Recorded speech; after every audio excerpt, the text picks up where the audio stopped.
Students aged 6 to 12 are not taking advantage of the healthy lunches provided by their schools. Instead, these students are bringing and eating unhealthy lunches from home that are filled with candy, refined grains, chips, and soda. The problem we face now is that these children are at an increased risk of becoming overweight and obese due to the foods they are eating. The prevalence of childhood obesity has increased in the past few decades. After almost 30 years, the obesity rates in children aged 6 to 12 have nearly tripled. At this rate, about 20% of the children are expected to be obese by the year 2020 if their eating habits do not change. Childhood obesity occurs more among Hispanic and African American populations.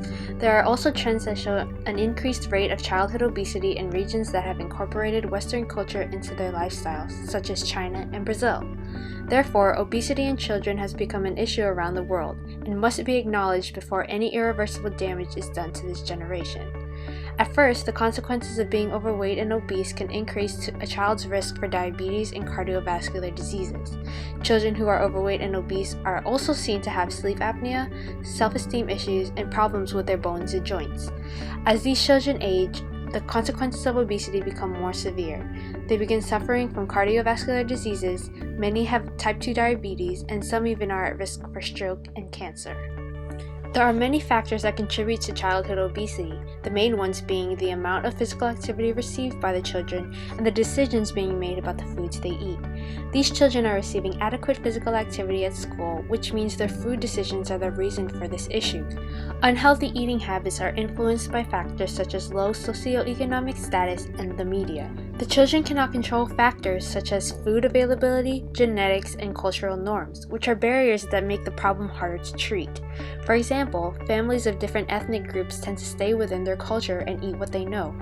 This becomes an issue when the foods they eat are unhealthy. This also influences the way a child shapes their eating habits. Programs such as Just for Kids and Let's Go are already available to prevent child obesity. Just for Kids is great because it covers a range of subjects from self-esteem to healthy habits, but the activities are not very interactive. Although Let's Go does focus on obesity prevention and can be used in multiple settings, it is only available in and around Maine and does not directly educate about obesity. The goal of our nutrition program is to improve students' diets at school in order to reduce their risk of being overweight and obese.